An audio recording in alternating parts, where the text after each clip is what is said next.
G Telugu debate. నా పేరు సందీపిక. ఏపీలో కూటమి సర్కార్ నెత్తుటి పాలన చేస్తుందంటూ వైసీపీ ఢిల్లీలో ధర్నా చేసింది.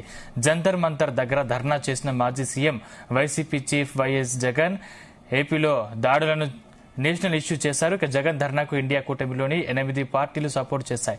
మరోవైపు గేరు మార్చిన చంద్రబాబు జగన్ పాలనలో మద్యం పాలసీ అక్రమాలను నిగ్గు తేలుస్తానని అసెంబ్లీలో ప్రకటించారు. దీనిపై ఇవాళ డిబేట్లో చర్చిద్దాం. డిబేట్లో మనతో పాటు పాల్గొంటున్నారు కోటేశ్వరరావు గారు, అనలిస్ట్, అదేవిధంగా టీడీపీ నుంచి బోలో సతీష్ బాబు గారు. ముందుగా కోటేశ్వరరావు గారు నమస్కారం అండి. వినాయకుని స్టార్ట్ చేద్దాం. నమస్తే, చెప్పండి. కోటేశ్వరరావు గారు, అంటే జగన్ అసెంబ్లీకి రాకపోవడం, ఢిల్లీలో దాడి చేయడం ఏ విధంగా చూడాలంటారు? అసలు దీని ద్వారా అసలు వైసీపీ ఏం సాధించింది, ప్రజలకు ఏం మెసేజ్ ఇచ్చింది అంటున్నారు? ముందుగా జగన్మోహన్ రెడ్డి గారు అసెంబ్లీకి హాజరై ఉండాల్సింది.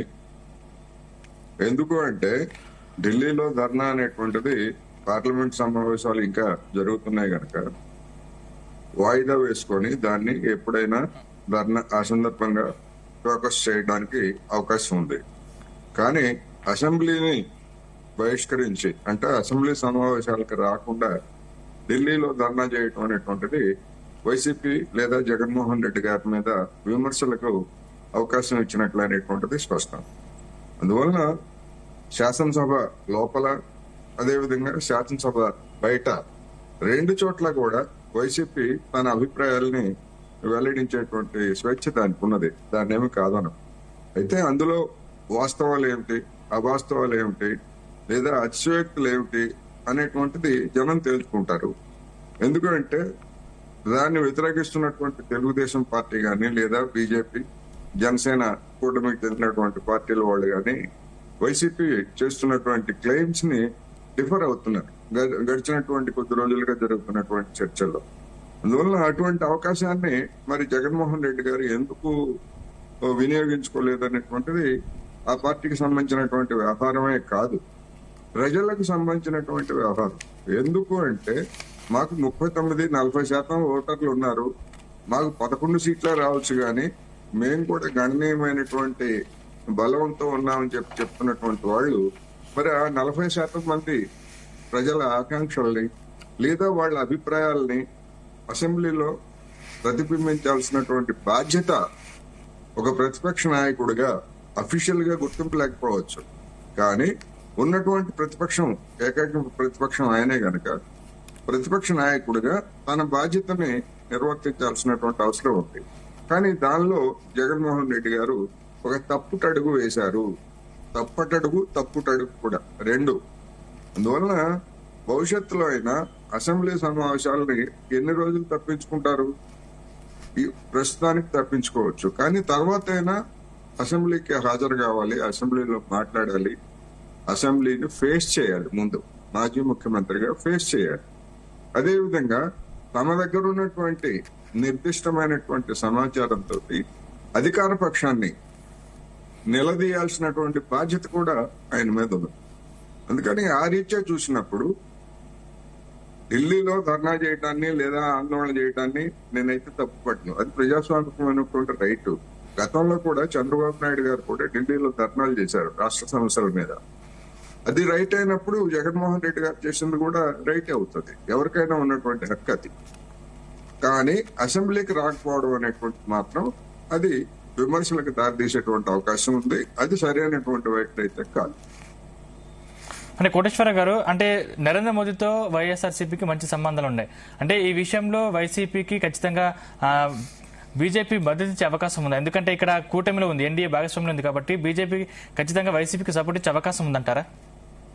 గత నెలన్నర రోజులుగా జరిగినటువంటి పరిణామాలు, అంటే లోక్సభ ఎన్నికల తర్వాత, అసెంబ్లీ ఎన్నికల తర్వాత జరిగినటువంటి పరిణామాలను చూసినప్పుడు నరేంద్ర మోడీ సర్కారుకి మేము మద్దతు ఇస్తామని చెప్పేసి వైసీపీ పెద్దలు, రాజ్యసభలో నాయకులుగా ఉన్నటువంటి వాళ్ళు బ్లాంక్ చెక్ ఇచ్చారు. అంతేకాదు ఆ పార్టీ ప్రతినిధిగా ఉన్నటువంటి స్పీకర్ ఎన్నికలో ఆ పార్టీకి మద్దతుగా ఓటేశారు. కానీ అదే సమయంలో నిన్న జరిగినటువంటి ధర్నాకి వచ్చినటువంటి వాళ్ళందరూ ఎవరు? బీజేపీని వ్యతిరేకించేటువంటి ఇండియా కూటమిలోని పార్టీలు అనేటువంటిది గమనించాలి. అందుకని మరి జగన్మోహన్ రెడ్డి గారు లేదా వైసీపీ నాయకత్వం అనేటువంటిది ఒకవైపేమో తన అవసరాల కోసం ప్రతిపక్షాలు ఆరోపిస్తున్నట్టుగా తన అవసరాల కోసమేమో కేంద్రంలో ఉన్నటువంటి బీజేపీకి, నరేంద్ర మోడీ సర్కార్కి మద్దతు ప్రకటిస్తున్నారు. రెండో వైపు ఆంధ్రప్రదేశ్ లో ఉన్నటువంటి పరిస్థితుల్లో తన మీద, తన ప్రభుత్వం మీద, తన మద్దతుదారుల మీద జరుగుతున్నటువంటి దాడిని అయ్యో పాపం అని ఖండించడానికి ఇండియా పార్టీ కూటమిలు తప్ప మరొకటి ఆయనకి లేకుండా పోయింది. అందుకని గతంలో జగన్మోహన్ రెడ్డి గారు లేదా వైసీపీ నాయకులు సింహం సింగిల్ గా వస్తుంది, మాకు ఇతర పార్టీలతో మాకు పని లేదు అని చేసినటువంటి వాదనలన్నీ కూడా నిన్నటి ధర్నా సందర్భంగా మరి ఎందుకని ప్రతిపక్షాలను అడిగారు మీరు, అవసరం ఏముంది అనేటువంటి ప్రశ్న కూడా వస్తుంది. అందుకని నిన్న వచ్చినటువంటి వాళ్ళందరూ బీజేపీ కూటమిని వ్యతిరేకించేటువంటి వాళ్లే. అయితే దాని అర్థం మన వైసీపీని పూర్తిగా రాజకీయంగా సమర్థిస్తున్నట్టు గాని, లేదా జగన్మోహన్ రెడ్డి గారు గత 5 సంవత్సరాల్లో అనుసరించినటువంటి వైఖరిని వాళ్ళంతా సమర్థించినట్టు కాదు. ఎందుకంటే ఇక్కడ ఉన్నటువంటి ప్రభుత్వము నరేంద్ర మోడీని భుజాన వేసి మోసుకుంటున్నటువంటి ఎన్డీఏ కూటమి ప్రభుత్వం. అందుకని ఆ ఎన్డీఏ కూటమిని వ్యతిరేకించేటువంటి క్రమంలోనే ఆయా పార్టీల వాళ్ళందరూ కూడా నిన్న జంతర్ మంతర్ దగ్గర జరిగినటువంటి వైసీపీ ధర్నాకు వచ్చి విమర్శలు చేయటం కానివ్వండి, లేదా వైసీపీకి మద్దతు ప్రకటించడం కానీ చేశారనేది మనం గమనించాలి. రైట్. సతీష్ బాబు గారు నమస్కారం అండి. నమస్కారం అండి. అంటే నిన్న ఢిల్లీ వేదికగా వైఎస్ జగన్ మీపై తీవ్ర విమర్శలు చేశారు, అసలు మీ మీద చాలా ఆరోపణలు కూడా చేశారు. అంటే దీని ద్వారా మీ పార్టీ డ్యామేజ్ అయ్యే అవకాశం లేదంటారు. ఎందుకంటే ఢిల్లీ వేదికగా చేశారు కాబట్టి ఖచ్చితంగా దేశం మొత్తం ఈ విషయం అప్పటికే ఆల్రెడీ పాకిపోయి ఉంటుంది కాబట్టి ఖచ్చితంగా మీ ఎంతో కొంత మీ పార్టీకి నష్టం చేకూరే అవకాశం లేదంటారా? వైసీపీ అనేది ఫేక్ ప్రచారం, ఫేక్ పార్టీ అనేది ఆంధ్రప్రదేశ్ ప్రజలందరికీ అర్థమైపోయిందండి. మొన్న జరిగిన ఎన్నికల్లో కర్రు కాచి వాళ్ళకు పెట్టినట్టుగా వాళ్ళకి ఇచ్చిన సీట్లు కనీసం ప్రతిపక్ష హోదా కూడా రాకుండా 11 సీట్లకే పరిమితం చేశారు వాళ్ళు. అయినా కూడా ఇంకా వాళ్ళకి జ్ఞానోదయం కలగట్లేదు. ఏంటంటే ఆ జగన్మోహన్ రెడ్డి గారు ఎప్పుడు ఒక ఫ్యాక్షన్ మెంటాలిటీలో తానేదో ఒక చక్రవర్తిని, సామంతరాజుని అనే ఫీలింగ్ లో ఉండి ఆయన వ్యవహరిస్తుంటారు. ప్రజాస్వామ్యంలో ఎలా ఉండాలి, ప్రతిపక్షంలో ఎలా పనిచేయాలి అనే కనీస విజ్ఞత కూడా వాళ్ళు ప్రదర్శించడం లేదు. ఇందాక పెద్దలు కోటేశ్వరరావు గారు చెప్పారు, ముందుగా అతను అసెంబ్లీ సమావేశాలకు అటెండ్ అయ్యి ఇక్కడ వాళ్ళ వాదనలు వినిపించి తర్వాత ఢిల్లీ వెళ్తారా, లేకపోతే ఇంకా అంతర్జాతీయ వేదికలకు వెళ్ళి న్యూయార్క్ లో కూర్చుని ఐక్యరాజ్య సమితి దగ్గర ధర్నాలు చేసుకుంటాడు, చేసుకోమనండి, మేము కాదని అంటలేదు. అతను మొన్న మీరు చూశారు, ఎమ్మెల్యేల ప్రమాణ స్వీకారానికి అసెంబ్లీ 2 రోజులు సమావేశం అయినప్పుడు జగన్మోహన్ రెడ్డి అనే వ్యక్తి అతను వచ్చి అతను ప్రమాణ స్వీకారం చేసి అతను వెళ్ళిపోయాడు. కనీసం అతను మిగిలిన 10 మంది సభ్యులు ప్రమాణ స్వీకారం చేసే వరకు కూడా అతను సమావేశాల్లో అసెంబ్లీలో ఉండలేకపోయాడు. ఇప్పుడు జరుగుతున్న సమావేశాలకి వచ్చి రాగానే తొలి రోజునే గవర్నర్ ప్రసంగాన్ని అడ్డుకోవడానికి ప్రయత్నించి నానా రాద్ధాంతం చేసి వాకౌట్ చేసి వెళ్ళిపోయారు. 5 రోజుల పాటు సమావేశాలు జరుగుతున్నప్పుడు వాళ్ళకి ప్రతిపక్ష హోదా కూడా దక్కకపోయినా కోటేశ్వరరావు అన్నట్టు ప్రతిపక్షంలో ఉన్న పార్టీ అదే. ఎందుకంటే బీజేపీ, జనసేన మా భాగస్వామ్య పక్షాలుగా ఉన్నాయి కాబట్టి ప్రతిపక్షంగా ఉన్నది వైసీపీ. అతను వచ్చి అతని వెర్షన్ ఇక్కడ సభలో వినిపించడానికి ప్రయత్నించో, ఆంధ్రప్రదేశ్ లో చెప్పడానికి ప్రయత్నించో ఉంటే మేము కనీసం వాళ్ళకి వివరణ ఇవ్వడానికి మేము ప్రయత్నం చేసేవాళ్ళు. ఇప్పుడు అతను చేసే దుష్ప్రచారాలకి ఇప్పుడు ఢిల్లీ వేదికగా అతను నిన్న ఒక ప్రకటన చేశాడు. 36 మంది ఈ తెలుగుదేశం పార్టీ, జనసేన, బీజేపీ కూటమి అధికారంలోకి వచ్చిన ఈ 40 రోజుల్లోనే 36 మంది వాళ్ళ వైసీపీ కార్యకర్తలను చంపేశాం. నిజంగా మేము అడుగుతున్నాం, జగన్మోహన్ రెడ్డికి దమ్ము ధైర్యం ఉంటే ఆ 30 మంది పేర్లు వివరాలు మాకు ఇవ్వమనండి. దీని మీద దర్యాప్తుకి ఆదేశిద్దాం, మనందరం కలిసి దర్యాప్తు కోరదాం. జరిగింది అక్కడ వినుకొండలో రషీద్ అనే వైసీపీ కార్యకర్త హత్యకు గురయ్యాడు. అతను హత్య చేసిన వ్యక్తి కూడా వైసీపీ కార్యకర్తే. 2 వైసీపీ కార్యకర్తల మధ్య జరిగిన ఘర్షణనే ఢిల్లీ వేదికగా తీసుకెళ్లేదో తెలుగుదేశం వాళ్ళు చంపేశారు అది ఇది అని చెప్పడం అనేది చాలా దుర్మార్గం. నేను ఇంకో ప్రశ్న అడుగుతున్నాను జగన్మోహన్ రెడ్డిని. సరే, రషీద్ హత్య జరిగింది, జగన్మోహన్ రెడ్డి గారు ఆగమేఘాల మీద వినుకొండ వెళ్ళి వాళ్ళని పరామర్శించి వచ్చారు. మరి 36 కుటుంబాలను ఎక్కడ పరామర్శించారు సార్? ఈ 36 హత్యలు జరిగిపోయి ఉంటే ఆయన వెళ్ళి పరామర్శకి వెళ్ళి ఉండాలి కదా. ఆయనకు అలవాటు కదా శవాల దగ్గర రాబందులాగా వాలిపోయి ఈ దుశ్చర్యలు ఇవన్నీ పెద్ద ఏదో జరిగిపోయిందని ఫేక్ హంగామా చేయడం ఆయనకు అలవాటు కదా. ఈ ప్రతిపక్షంలోకి అతను వచ్చిన తర్వాత వెళ్ళింది 2 పరామర్శలు. ఒకటి మాచర్ల నియోజకవర్గం పాల్వాయి గేట్ పోలింగ్ బూత్ లో విధ్వంసం చేసినటువంటి పిన్నెల రామకృష్ణారెడ్డి చట్టపరంగా అరెస్ట్ అయ్యి నెల్లూరు సెంట్రల్ జైల్లో ఉంటే అక్కడికి 25 లక్షలు ఖర్చు పెట్టి ఇక్కడ నుంచి హెలికాప్టర్లో వెళ్ళి అయ్యి బాబాయ్ మా కార్యకర్తల్ని మా నాయకుల్ని వేధించేస్తున్నారు, అక్రమ కేసులు పెట్టేసి అది ఇది అని చెప్పి నానా రాద్ధాంతం చేశాడు జగన్మోహన్ రెడ్డి. మొన్న వినుకొండ వెళ్ళి రషీద్ దగ్గర నానా రాద్ధాంతం చేశాడు. పులివెందులు వెళ్ళి ఒక 2 రోజులు సొంత నియోజకవర్గంలో ఉంటే అక్కడ ఏదో పులివెందుల అర్బన్ డెవలప్మెంట్ అథారిటీ పనులు చేయించి డబ్బులు ఇవ్వలేదని కార్యకర్తలు అందరూ వచ్చి ఇంటి మీద పడి నానా రాద్ధాంతం చేశారు వైసీపీ వాళ్ళే. ఎవరైతే కడప ఎంపీ అవినాష్ రెడ్డి ఉన్నాడో అవినాష్ రెడ్డిని కొట్టబోయారు కూడా, విజువల్స్ తో సహా చూసాం. అక్కడి నుంచి యలహంక పారిపోయి బెంగళూరు ప్యాలెస్ లో హ్యాపీగా రిలాక్స్ అయ్యి వచ్చి బెంగళూరు ప్యాలెస్ లోనే ఒక కుట్ర కథను ఒకటి తయారు చేసుకున్నాం. సతీష్ బాబు గారు, గతంలో హత్యలు జరిగాయి. సతీష్ బాబు గారు, అంటే గతంలో హత్యలు జరిగాయి, సరే ఓకే. కాకపోతే ఈసారి 40 రోజుల్లో 36 మంది, అంటే 30 మంది పైగా హత్యలు చేశారని చెప్తా ఉన్నారు వైసీపీ వాళ్ళు. కాకపోతే ఒకరిద్దరిని చంపినప్పుడు మీరు ఎందుకు చర్యలు తీసుకోలేదు? ఓన్లీ రషీద్ని ఎందుకు టార్గెట్ చేసి జగన్మోహన్ రెడ్డి గారు ముందుకు వెళ్తున్నారు అనుకుంటున్నారు? మీరు 30 మందికి పైగా చంపినప్పుడు కనీసం ఎందుకు చర్యలు తీసుకోలేదని అడుగుతున్నారు? చర్యలు కాదు సార్, అసలు ఇమ్మనండి. ఎవరిని ఎక్కడ చంపారో వివరాలు ఇవ్వాలి కదా, మేము చెప్తాం. ఇదిగో వైసీపీ గత 5 ఏళ్ల పాలనలో కరెక్ట్ గా 618 మంది తెలుగుదేశం కార్యకర్తలు హత్యకు గురయ్యారు. అందులో ఎస్సీలు 180 మంది ఉన్నారు, బీసీలు 300కు పైగా ఉన్నారు. మీకు కావాలంటే ఆ జాబితా పంపించమంటే పంపిస్తాం. మేము స్పష్టంగా చెప్తున్నాం, వాళ్ళు దుర్మార్గాలు చేసి తప్పుడు పనులు చేసి దొంగ అని అరిచినట్టు పక్క వాళ్ళ మీదకి నెట్టేయడం అనేది వాళ్ళకి మేము వాళ్ళ అధికారంలో మేము ప్రతిపక్షంలో ఉన్నప్పుడు చూసాం. మా కార్యకర్తలను హత్య చేసి కూడా తెలుగుదేశం వాళ్ళు దుర్మార్గాలు చేస్తున్నారు, దౌర్జన్యాలు చేస్తున్నారని వాళ్ళు మీడియాలో ప్రచారం చేయటం, వాళ్ళకి ఉన్న డిజిటల్ పబ్లిసిటీలు చేయటం, ఇవన్నీ మనం చూసాం. మీ వేదికగానే అడుగుతున్నాను సార్. ఇప్పుడు వాళ్ళు 36 మంది కార్యకర్తలు వాళ్ళ కార్యకర్తలు హత్యకు గురయ్యారంటున్నారు, వివరాలు ఇమ్మనండి, దాని మీద ఒక దర్యాప్తు కోరమనండి. ఇప్పుడు కేంద్ర ప్రభుత్వం ఉంది కదా, ఇప్పుడు కొన్ని రాష్ట్రంలో తెలుగుదేశం కూటమి అధికారంలో ఉంది. మేము 618 మందిని చంపినట్టు మీరు ఒప్పుకుంటున్నారు, అంటే ఇది దీనికి రివెంజ్ అనుకోవచ్చా? రివెంజ్ కాదు సార్, నేను క్లియర్ గా చెప్తున్నాను, నేను ఒప్పుకోలేదు సార్. రషీద్ ఒక్కడే హత్యకు గురయ్యాడు, అది కూడా వైసీపీ వాళ్ళు చేసిన హత్య, మిగతాదంతా ఫేక్ ప్రచారం. నేను చెప్తున్నాను, నిన్న వాళ్ళు మళ్ళీ నారాసుర రక్త చరిత్రను నిన్న ఢిల్లీలో ఒక బ్రోచర్ రిలీజ్ చేశారు. ఎంత హాస్యాస్పదంగా ఉందంటే, రాజమండ్రి మాజీ ఎంపీ భరత్ అనేవాడిది ప్రచార వాహనం కాల్ చేశారని చెప్పి నానాయాగి చేశారు. తీరా పోలీస్ దర్యాప్తులో చూస్తే ఆ వైసీపీ కార్యకర్త ఒకడు మద్యం మత్తులో ఆ ప్రచార రథాన్ని కాల్ చేశాడు. ఎలక్షన్ వాడికి ఏదో డబ్బులు ఇస్తామని ప్రామిస్ చేశారట వైసీపీ వాళ్ళు, అది ఇవ్వలేదని చెప్పి ఢిల్లీ వాడు ఏదో మద్యం తాగి ఆ ప్రచార రథాన్ని కాల్ చేశాడు. పోలీస్ దర్యాప్తులో క్లియర్ కట్ గా తేలింది. నిన్న పెద్ద పెద్ద కలర్ ఫోటోలు అక్కడ డిజిటల్ పబ్లిసిటీలో మా రాజమండ్రి ఎంపీ ప్రచార వాహనాన్ని తగలెట్టేశారు అంటారు.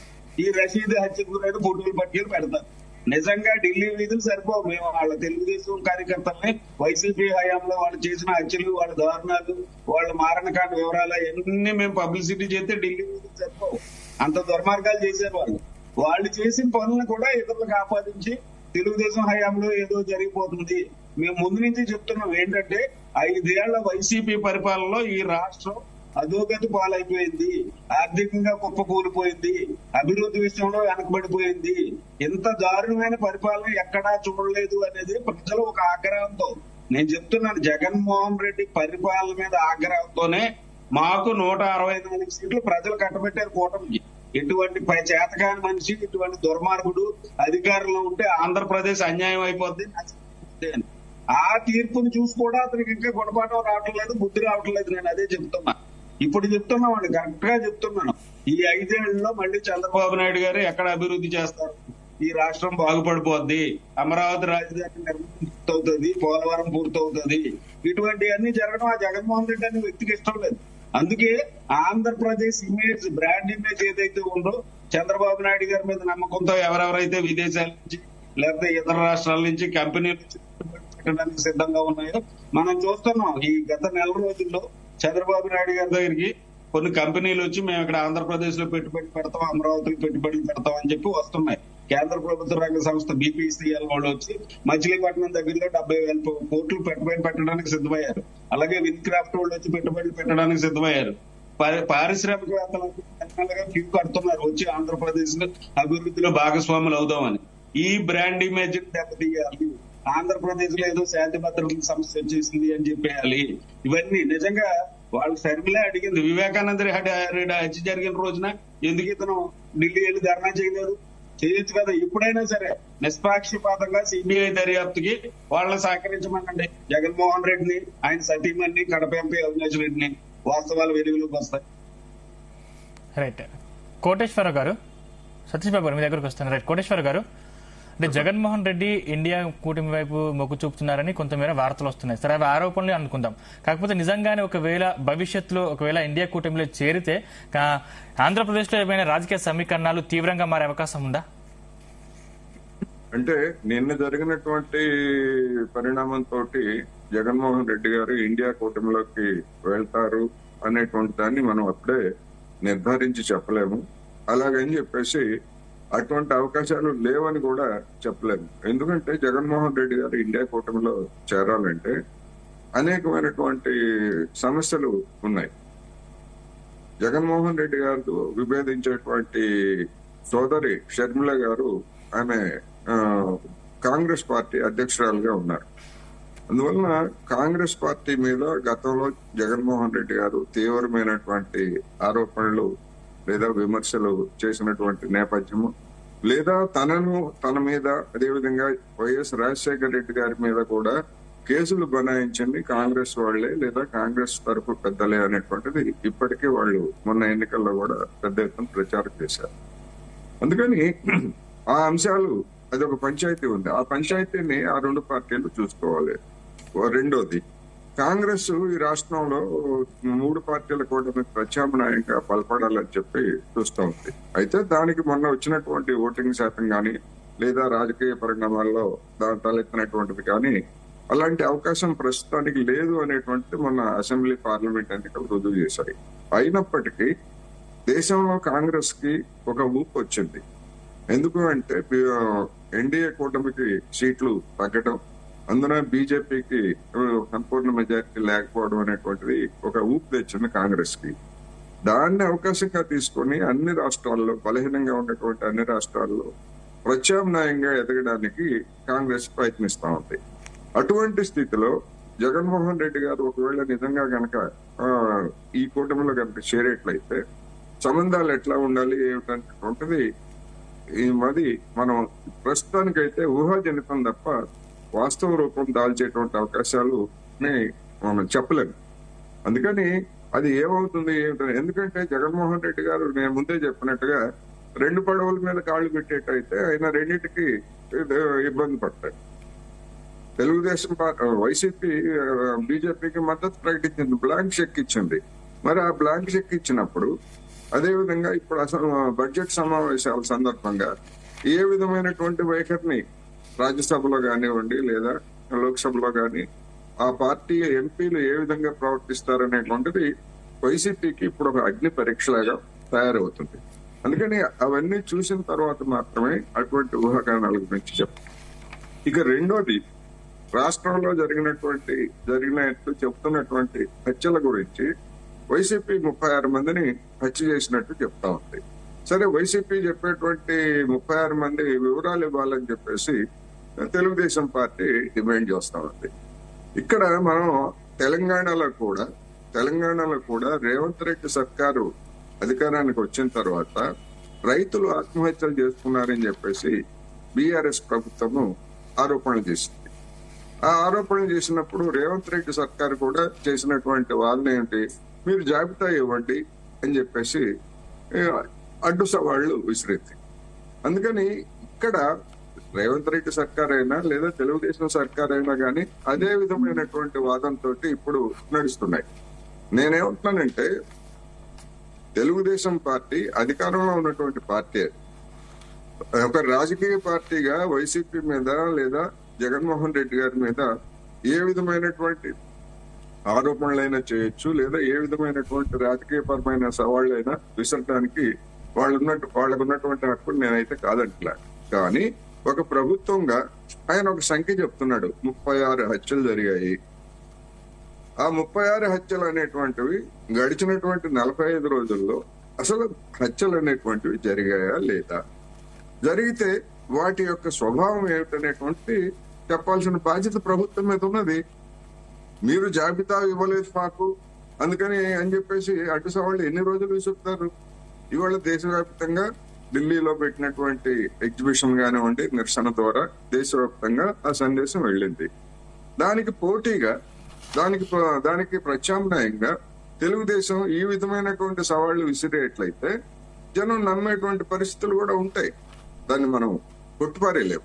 అందుకని ఇప్పుడు తెలుగుదేశం అధికారంలో ఉంది కనుక హోంమంత్రిగా ఉన్నటువంటి అనిత గారు కానివ్వండి, లేదా లా అండ్ ఆర్డర్ శాఖని నిర్వహిస్తున్నటువంటి చంద్రబాబు నాయుడు గారు కానివ్వండి, ఇప్పుడు జరుగుతున్నటువంటి అసెంబ్లీ సమావేశాల్లో ఆ 36 హత్యలు అనేటువంటివి అసలు జరిగాయా లేదా, అవి వ్యక్తిగతమా లేకపోతే ఇంకోట అనేటువంటిది అది వేరే అంశం. అసలు 36 హత్యలు అనేటువంటివి జరిగాయా లేదా, జరిగితే ఏ జిల్లాలో ఎన్ని హత్యలు జరిగాయి, వాటి స్వభావం ఏంటి, ప్రాథమికంగా పోలీసులు కేసులు నమోదు చేసుకుంటారు కదా, ప్రభుత్వం దగ్గర సమాచారం ఉంటుంది కదా, అది అది అది వెల్లడించాలి. అది వెల్లడించిన తర్వాత మన వైసీపీ నాయకులు చేస్తున్నటువంటి క్లెయిమ్, వాళ్ళంతా మా పార్టీ సానుభూతి పరులు, లేదా మా నాయకులు, లేదా తెలుగుదేశం జనసేన బీజేపీ కూటమిని వ్యతిరేకించేటువంటి వాళ్ళు అని ఏదైతే క్లెయిమ్ చేసుకుంటున్నారో దానిలో ఉన్నటువంటి డొల్లతనాన్ని జనము అర్థం చేసుకుంటారు, మీడియా కూడా అర్థం చేసుకుంటది, దేశం కూడా అర్థం చేసుకుంటది. అందుకని ఇప్పుడు బాధ్యత ఆయన జాబితా ఎవరినంత మాత్రాన అసలు హత్యలే జరగలేదని చెప్తారా? ఒకవేళ జరగలేదని చెప్తే అదేనా చెప్పమనండి అఫీషియల్ గా. 36 హత్యలు కాదు, జరగలేదు. ఒకవేళ జరిగాయి అని అంగీకరించేట్లయితే వాటి స్వభావం ఏంటనేటువంటిది ప్రభుత్వం చెప్పాలి. ఎందుకంటే జగన్మోహన్ రెడ్డి గారును తెలుగుదేశం మధ్య కాదు కదా, ఈ రాష్ట్రంలో ప్రజాస్వామ్యం ఉంది, మీడియా ఉంది, ఇతర పార్టీలు ఉన్నాయి, సంస్థలు ఉన్నాయి, ప్రజలు ఉన్నాయి. వాళ్ళందరికీ ఎవరు జవాబు చెప్పాలి? జగన్మోహన్ రెడ్డి గారు బాధ్యతారహితంగా సంఖ్య చెప్పారని చెప్పేసి వాళ్ళు చెప్తున్నారు. మరి బాధ్యతాయుతమైనటువంటి ప్రభుత్వము ఆ వివరాలను వెల్లడించాల్సినటువంటి బాధ్యత, అధికారిక బాధ్యత దాని మీద ఉందా లేదా, ఇది ప్రశ్న. రైట్, మనతో పాటు వైసీపీ అధికార ప్రతినిధి సాగర్ గారు ఫోన్ లైన్ లో అందుబాటులో ఉన్నారు. సాగర్ గారు నమస్కారం అండి. నమస్తే అండి, చెప్పండి. సాగర్ గారు, అంటే ఢిల్లీ ధర్నాతో మీరు ఏం సాధించారు? ఒకటి, రెండోది, మీరు 40 రోజుల్లో 30కి పైగా హత్యలు చేశారని చెప్తున్నారు. రషీద్ హత్య కూడా, కాకపోతే రషీద్ హత్య వైసీపీ వాళ్ళు వైసీపీ గొడవల మధ్య ఆయన చనిపోయాడని చెప్తా ఉన్నారు. ఒకవేళ నిజంగానే 30 మంది కంటే ఎక్కువ చనిపోయిన వాళ్ళు ఉంటే ఖచ్చితంగా ఆ లిస్ట్ ఇస్తే మేము ఖచ్చితంగా వాటి మీద చర్యలు తీసుకుంటామని చెప్పేసి టీడీపీ వాళ్ళు చెప్తా ఉన్నారు. ఏం చెప్తారు? అదే మీరు చెప్పిన దాన్ని అడిగిన బట్టే ఈ రోజు టుడే జోక్ లాగా ఉందండి వాళ్ళు చెప్పడం. ఈ రోజు హాస్యాస్పదమైన విమర్శ లాగుంది వాళ్ళకి. ఇప్పుడు ప్రభుత్వం వాళ్ళు నడుపుతున్నారు, పోలీస్ వ్యవస్థ వాళ్ళ చేతిలో ఉంది. ఎంతమంది చనిపోయింది, ఎక్కడ చనిపోయింది, ఎలా చంపారు, ఎందుకు చంపారు, ఏ సమయంలో చంపారు అనేది, ఇది రాజకీయ కుట్ర, పర్సనల్ కుట్ర అనేది ప్రతి ఒక్కటే క్షుణ్ణంగా దర్యాప్తు చేయగలిగిన శక్తి, సమర్థత ఆ ప్రభుత్వానికి ఉంది. వైసీపీని అడిగితే వైసీపీ వాళ్ళు ఏం చెప్తారండి? మేము చెప్తున్న ఆరోపణలు కాదు, అది వాస్తవంగా చెప్తున్నాం. దాన్ని చూసుకొని దాని ప్రజలకి చెప్పాల్సిన బాధ్యత కంపల్సరీ ఆ ప్రభుత్వానికి బాధ్యత ఉంటుందండి. హోమ్ మినిస్టర్ ఎవరండి? వైసీపీ వాళ్ళకి చెందింది కాదు కదా హోమ్ మినిస్టర్, ఆ ప్రభుత్వానికి చెందిన వాళ్ళు వైసీపీ. ఇంకా ఢిల్లీకి పోయి మేమేం సాధించామని అంటే, సాధించేందుకే ఢిల్లీకి పోయాం. ఇక్కడ అన్ని మార్గాలు చేశాం. ఇక్కడ ఈ ప్రభుత్వం సహకరించలేదు, ఏ వ్యవస్థ సహకరించలేదు. ప్రజలు మాత్రం ప్రతి ఒక్కటి జారడం అనే ప్రజాస్పందన ఈ రోజు వచ్చింది కాబట్టి ఈ ప్రజాస్పందన కోసమే ఈ రోజు ఢిల్లీకి పోయాం. ఆ ఢిల్లీలో కూడా మళ్ళా జాతీయ స్థాయి నాయకులందరూ కూడా 9 మంది పార్టీలు ఈ రోజు వచ్చి వైఎస్ఆర్ కాంగ్రెస్ పార్టీకి సపోర్ట్ చేశారంటే వాళ్ళేమి చిన్న వ్యక్తులు కాదు, మంచి లీడర్స్ వచ్చారు, ఆల్ పార్టీ లీడర్స్ వచ్చారు. అన్ని సాగర్ గారు, అంటే గతంలో మీరు కూడా 318 మందిని హత్య చేశారని చెప్తా ఉన్నారు. వాళ్ళ మీద మీరెందుకు చర్యలు తీసుకోలేదు? ఎవరు? టీడీపీ నాయకుల్ని 318 మందిని హత్య చేశారు, మీరెందుకు అప్పుడు ప్రభుత్వంలో ఉన్నారు కదా, మీరెందుకు చర్యలు తీసుకోవాలి? అప్పుడు వాళ్ళు కొన్ని అలిగేషన్స్ చేశారు, దాని మీద కూడా మేము చర్యలు తీసుకున్నాం. అవన్నీ ఫాల్స్ కేసులను చేయలే వాళ్ళకి, కాబట్టే వాళ్ళు గబున అయిపోయారు. మేము ఇన్వెస్టిగేషన్ చేయకుండా చేయలేదు. ప్రతి ఒక్క కేసు కూడా ఆనాటి ఆ ప్రభుత్వం చర్యలు చేపట్టింది, ఆ దర్యాప్తు చేపట్టింది. కానీ వాళ్ళు ఆ నిమ్మక నీరెత్తినట్టు ఉండిపోయారు కాబట్టి అవన్నీ ఫాల్స్ కేసులు కాబట్టి వాళ్ళు దాన్ని పైకి తీసుకెళ్లలేదు. ఎన్ని వాస్తవంగా ఈ రోజు గుంటూరులో రషీద్ కేసు జరిగిందంటే అది ప్రజాస్పందన, ప్రజా ఘోష అక్కడ ఎలా జరుగుతుందో చూడండి. ప్రజలు భయభ్రాంతులు అయిపోయారు. ఈ రోజు గుంటూరులో జరగాలంటే ప్రజలు చాలా భయభ్రాంతుల్లో ఉన్నారు. ఇది కేవలం వైఎస్ఆర్ కాంగ్రెస్ పార్టీ కార్యకర్తల రక్షణ కోసం కూడా కాదు పోయింది. మేము అంటే మీరు ఢిల్లీలో ధర్నా చేయడం వల్ల మీకు ఎలాంటి స్పందన వచ్చింది? అక్కడ ఎందుకు రాలేదనేది జాతీయ స్థాయికి తీసుకెళ్లాం. ఈ ప్రభుత్వం ఎన్డీఏ కూటమి నుంచి ఏమైనా స్పందన వచ్చిందా? ఎందుకంటే ఇక్కడ ఎన్డీఏ కూటమిలో భాగస్వామిగా బీజేపీ ఉంది, అక్కడ కూడా కేంద్రంలో బీజేపీ ఉంది, మీకు సపోర్ట్ ఇస్తుంది అని అనుకుంటున్నారా? ఇప్పుడు ఎన్డీఏ కూటమి వాళ్ళు ఇంటర్నల్ గా సపోర్ట్ చేస్తున్నారు, మాట్లాడుతున్నారు, కానీ కూటమిలో ఉన్నారు కాబట్టి వాళ్ళు బయటకు వచ్చి మాట్లాడలేకున్నారు. దారుణం అని చెప్పి ఎన్డీఏ కూటమిలో కూడా కొంతమంది నాయకులు కూడా మా నాయకుడిని కలవడం, వాళ్ళు మద్దతు కూడా ఇంటర్నల్ గా జరిగింది. భవిష్యత్తులో ఇది మళ్ళీ ఉధృతం అయితే కూడా మేము బయటకు వచ్చి కూడా దీని గురించి మాట్లాడగల దమ్ము మాకుందని కూడా మా నాయకుడికి కూడా వాళ్ళ మద్దతు తెలియజేస్తున్నారు. రైట్. సతీష్ బాబు గారు ఏం చెప్తారు? అంటే ఏపీలో మొత్తం రెడ్ బుక్ రాజ్యాంగం నడుస్తుందని మొత్తం మీద మనకు అర్థమవుతోంది. అసలు రెడ్ బుక్ ను నిజంగానే రెడ్ బుక్ లో ఎంతమంది పేర్లు ఉన్నాయి, ఇంకెంతమంది బలి కాబోతున్నారు, అందుకే మేము ఢిల్లీలో ధర్నా చేస్తున్నాం. కనీసం సరే ఇంతమంది హత్యలు జరిగినాయి, దాన్ని పక్కన పెడితే ఇక ముందు హత్యలు జరగకుండా అసలు రెడ్ బుక్ రాజ్యాంగం అమలు కాకుండా చూడాల్సిన బాధ్యత మాత్రం కేంద్ర ప్రభుత్వం కానీ లేకపోతే రాష్ట్ర ప్రభుత్వం తీసుకోవాలని చెప్పేసి అందుకే ఢిల్లీలో ధర్నా చేస్తున్నామని చెప్తా ఉన్నారు. ఏం చెప్తారు? మా యువనేత లోకేష్ బాబు పాదయాత్ర నిర్వహించేటప్పుడు మేము కుప్పం నుంచి వైజాగ్ వరకు మేము అనేక ఇబ్బందులు ఎదుర్కొన్నాం. అధికారులు కనీసం పాదయాత్ర ముందుకు సాగకుండా ఎట్లా నియంత్రించాలి, మైకులు ఆపేయాలి, ఆఖరికి ఆయన వేదికలు ఎక్కడైనా కట్టుకుని అక్కడి నుంచి మాట్లాడే అవకాశం ఉంటే వేదికలు ఎక్కనవ్వకుండా వెహికల్స్ ఎక్కనవ్వకుండా, ఆఖరికి కొన్ని ప్రాంతాల్లో స్టూల్ ఎక్కి మాట్లాడుతుంటే స్టూల్ ఆపుతున్న పరిస్థితి.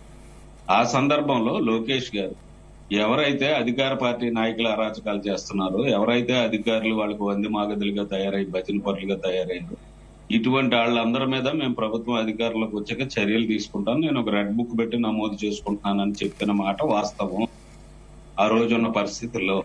కానీ నేను చెప్తున్నా, ఎప్పుడైతే ఆంధ్రప్రదేశ్ ప్రజలు ఎన్డీఏ కూటమికి 164 సీట్లు కట్టబెట్టారో ఆ రోజునే లోకేష్ బాబు గారు గాని చంద్రబాబు నాయుడు గాని ఒక స్పష్టమైన వైఖరి తీసుకున్నారు. ఈ ప్రజలు వైసీపీ అరాచక పాలనకి విసికి వేసారిపోయి మనకి మ్యాండేట్ ఇచ్చారు. ఈ ప్రజల ఆకాంక్షలకు అనుగుణంగా మనం పనిచేయాలి. ఎవ్వరూ కూడా ఎక్కడా కక్ష సాధింపు చర్యలకు దిగొద్దు, ఇంక్లూడింగ్ ఎమ్మెల్యేస్ కి, ఎంపీస్ కి, మా పార్టీ నాయకులకి మా అధినేత చంద్రబాబు నాయుడు గారు ఇచ్చిన పిలుపు. మీరెక్కడా ఏ విధమైన కక్ష సాధింపు చర్యలకి పూనుకోకండి.